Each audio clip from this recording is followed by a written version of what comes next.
কৃষ্ণ বললে নয়নে জল এসে যাবে।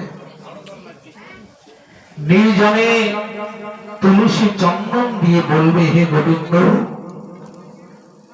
আমি সারা জীবন তোমার চরণে তুলসী চন্দন দিলাম, এই পরিবারের মানুষ থেকে আমি তো তোমার মানুষ হতে পারলাম না।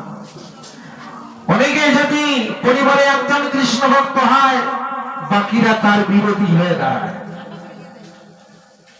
আমি তোমার চরণে ফুলদান এতদিন দিলাম, কিন্তু আমি এই পরিবারের মানুষ থেকে যেন তোমার মানুষ হতে পারে। হে গোবিন্দ, এদেরকেও তুমি কৃপা করো, এরাও যেন তোমার পথে পথিত হতে পারে। এই দেখে বৈষ্ণবকে যদি কোনো কিছু দান করে, তাহলে ওটা যদি ভগবানের সেবায় লেগে যায়, তাহলে ভগবান আস্তে আস্তে তাকে কৃপা করে। আমাদের নিত্য লীলা প্রবিষ্ট বিষ্ণুপদ অষ্টতর শতশীলা ভক্তি বেদান্ত বামন গোস্বামী মহারাজ ভিক্ষে করতে গিয়েছিলেন। অনেক প্রভুকে পাঠিয়ে দিয়েছেন এক বাড়িতে, আর ওই বাড়িতে কাউকে ভিক্ষা দেয় না।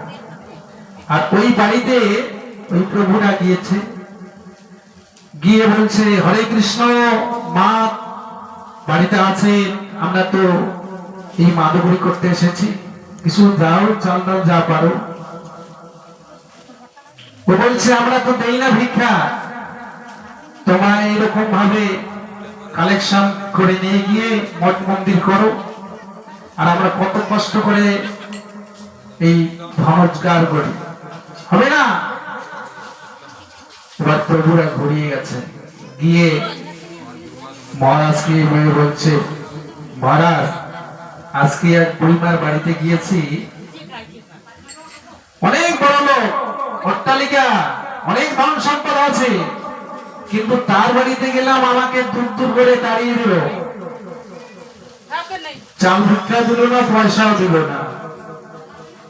এবার মহারাজ বলছে, ঠিক আছে, দেয়নি তো,